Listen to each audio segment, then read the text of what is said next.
အားလုံးပဲမင်္ဂလာပါဆရာကတော့စန်းတရားဝင်ရလဲဖြစ်ပါတယ်အခုဆရာပို့ချပေးမဲ့သင်ခန်းစာလေးကတော့ Chord ရတန်ပေါ့နော်ရတန်တီးနီးကိုဆရာပို့ချပေးပါမယ်ဟိုတနေ့တုန်းက C A minor D minor ကြီး၄ကော့ကိုသင်ကြားပေးပြီးပါပြီအဲ့တော့ဒီတစ်ခါကျတော့ C G A minor E minor စသဖြင့်ပေါ့ကော်လေးတွေများပြီးတော့သင်ပေးပါမယ်ဆရာရဲ့ pianist ကိုရလဲဆိုတော့ YouTube channel လေးကိုလည်း subscribe လုပ်ပေးကြဖို့တောင်းဆိုပါတယ်အများမြင်တွေ့ရအောင် like and share လုပ်ပေးကြဖို့လည်းတောင်းဆိုပါတယ်အဲ့တော့ညာဘက်ကိုအရင်ပြမယ် C ကော့စမယ် C ကော့ကို E G C ဆိုပြီးတော့၃ချောင်းပြန်လို့ချပါမယ်ပထမ file ကိုကြည့်ပြီးသားလူတွေကတော့ဒါကိုသိလိမ့်မယ်သို့တော့မကြည့်ရသေးတဲ့လူတွေအတွက်လည်းဆရာကနှင်းလေးပဲပြပေးမယ်နော် travel clip ပေါ့နော်ညာဘက်လက်နဲ့ E G C လက်မလက်ညှိုးလက်တန်းအဲ့ဒါကို C ကော့ကိုအဲ့လိုကြိုင်မယ်၄ချက်နှိပ်ပါမယ်1 and 2 and 3 and 4 and နော်ဘယ်ဘက်ကတော့ C G C G လက်တန်းလက်ညှိုးလက်မလက်ညှိုးဘယ်ဘက်ကဒီ၃ချောင်းပဲသုံးသွားမှာနော်1 and 2 and 3 and 4 and နှစ်ဖက်တွဲလိုက်မယ်1 and 2 and 3 and 4 and အဲ့ဒါရမယ်နော်1 and 2 and 3 and 4 and C ကော့နော် C ကော့လို့ဒီမယ်ပြီးလို့ရှိရင် G ကော့လာပါမယ် C ပြီးရင် G ကော့လာမယ် G ကြတော့ညာဘက်က D G B D G B ဆိုပြီးတော့ D မှာလက်မ G မှာလက်ခလဲ B မှာလက်တန်းเนาะပြန်လို့နှိပ်မယ် G ကော့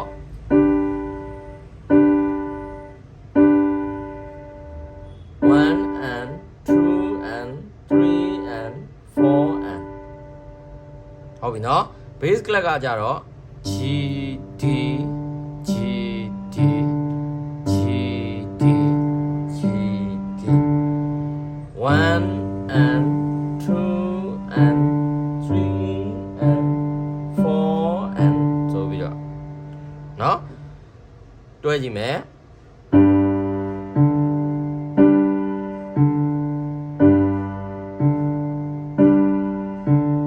အဲ့လိုတန်ရမယ်เนาะ1 and 2 and 3 and 4 and နှစ်ကော့ရပြီ C ရဲ့ G ရဲ့ဟုတ်ပြီเนาะပြီးလို့ရှိရင် A minor လာမယ်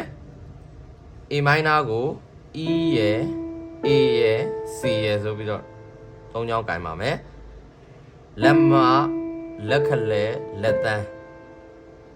1 and 2 and 3 and 4 and A minor ဟုတ်ပြီเนาะဘယ်ဘက်ကြတော့ A E A E A E A E အဲ့လိုဒီပါမယ်1 and 2 and 3 and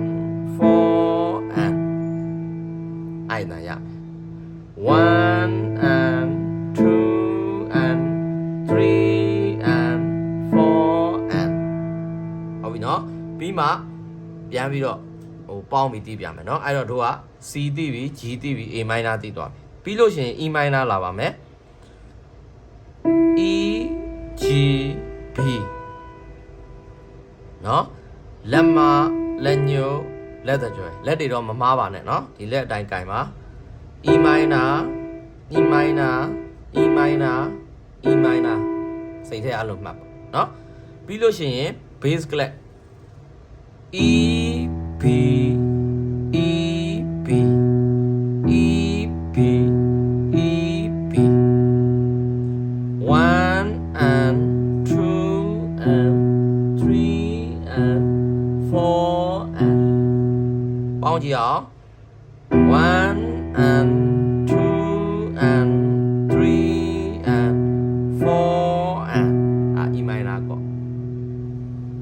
နော်ပြီးရင် F chord လာပါမယ်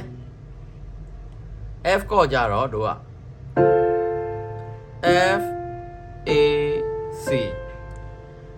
F မှာလက်မှာ A မှာလက်ခလဲ C မှာလက်တန်းသုံးချောင်းပြန်နှုတ်ချပါမယ် F chord F chord F chord F chord ဟုတ်ပြီနော်ဘယ်ဘက်ကြတော့ F C F C F C F C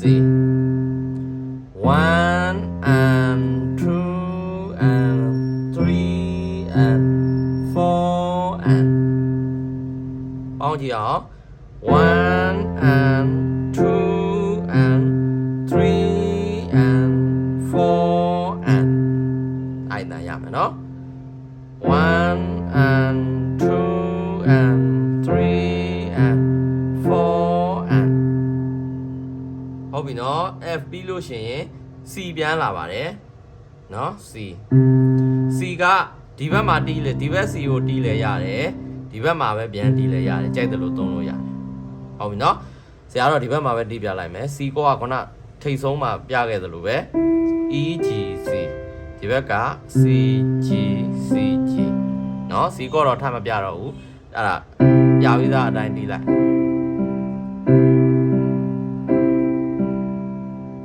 ဟုတ်ပြီနော်ပြီးလို့ရှိရင် D minor ကကြတော့ D F A D မှာလက်မှာ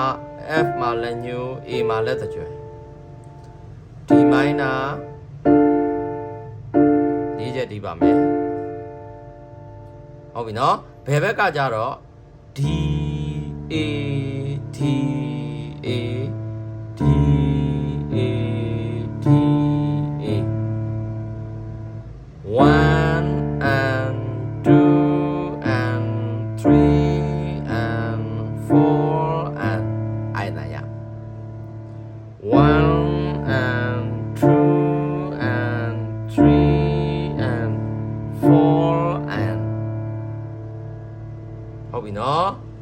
F C D minor ဒီတစ်ခါဒီတစ်ကောပြီးရင်တော့ဒီခါပြီးသွားပြီ G ကောကိုတို့ပထမအတိုင်းပါပဲဒီလိုပဲကင်ပါ G ကောလဲ C လိုပဲရှေ့မှာရှင်းပြပြီးသားဒါပေမဲ့တီးတော့ပြလိုက်မယ်နော် D G B လက်မလက်ခလဲလက်တန်း G ဘယ်ဘက်ကကြတော့ G D G D ဆိုပြီးတော့ဒီမယ်1 and 2 and 3 and 4 and ဒါပါပဲဟုတ်ပြီနော်အဲ့တော့ဆရာကူသင်ပေးခဲ့တာက C ကော G ကော A minor ကော E minor ကော F ကော sorry F ကိုလိုကိုင်းနေ F ကော C ကော D minor ကော G ကောဟုတ်ပြီနော်အဲ့ဒါတွေကိုတပားစီရတန်တီးတာဟုတ်ပြီနော်အဲ့တော့ဆရာတီးပြမယ် metronome နဲ့တီးပြမယ် metronome လေးဖြည်းဖြည်းလေးပေါ့80လောက်နဲ့ပဲတီးပါစမယ် C ကော G ကော A minor ကော E minor ကော F ကော C ကော D minor ကော G ကောဒါပါပဲလက်ပတ်တီးနေလို့ရတယ်သချင်းနေတဲ့ကြာအဲ့လိုတွေနော်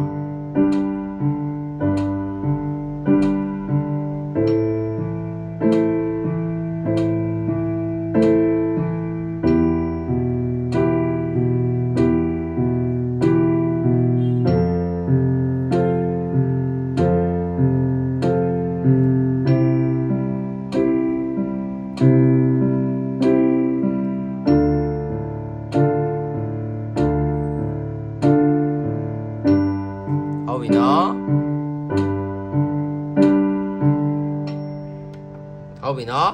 အဲ့ဒါမနေ့တုန်းကတင်းပေးခဲ့တဲ့ပုံနဲ့နော်ရှေ့က CA minor D minor ကြီးနဲ့ပေါင်းဒီလဲရတယ်ဟုတ်ပြီနော်ဥပမာပေါ့လေ CA minor D minor ကြီးနဲ့ဒါကိုပေါင်းဒီမြကြည့်အောင် C ကော A minor လာမယ် A minor ပြီးရင် D minor ပြီးရင် G ဟုတ်ပြီနော်အဲ့ဒီနေ့တီးတာကိုသွားမယ် C G A minor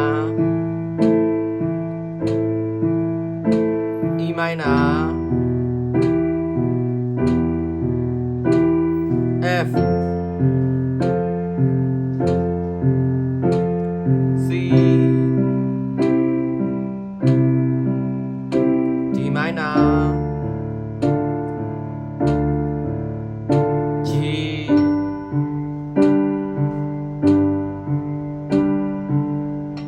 ဟုတ်ပြီနော်ကဲအဲ့တော့အဲ့လေးတွေကိုများများကျင့်ထားပါသချင်းတွေထဲမှာဒါကော့တွေကအဲ့လိုသုံးရမယ်နော်ကဲအားလုံးပဲကြိုးစားကြပါခင်ဗျာတိုးတက်ကြပါစေ